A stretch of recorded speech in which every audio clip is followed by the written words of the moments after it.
It's day 22, only 22,784 verses to go. The end of 1 Samuel is a huge contrast as David saves a load of men, women and children and Saul kills himself by falling on his sword. And the Amalekite comes to tell David that Saul and his sons are dead, and you know the phrase, don't shoot the messenger? Well, he doesn't exactly shoot him. David gets made king in one part of Israel, and Ishbosheth, one of Saul's sons, gets made king in the other part of Israel. And then there's a civil war because his name's too hard to pronounce. Joab is the commander of David's army, and one of his brothers runs after Abner, who is the commander of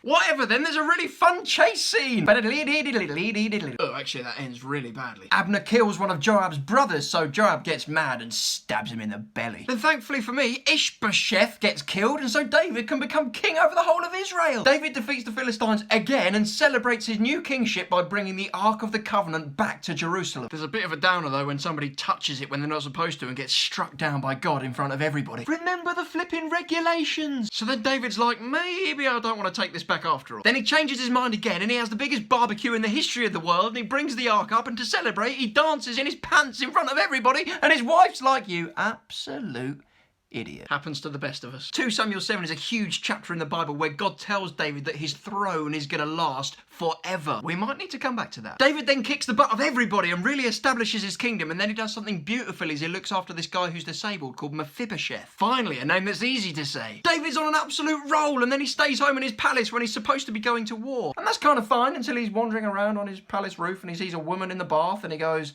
I'll have that one. Oh, and then it turns out she's married. Oh, and then it turns out she gets pregnant. Oh, what am I gonna do? I know, I'll bring her husband home from war, get him drunk and send him home so he sleeps with his wife. Foolproof! That doesn't work, so David covers his tracks by killing him. God promises to bring calamity on his whole household and the baby dies. Oh, it was all going so well. Tune in tomorrow for seriously bad family problems.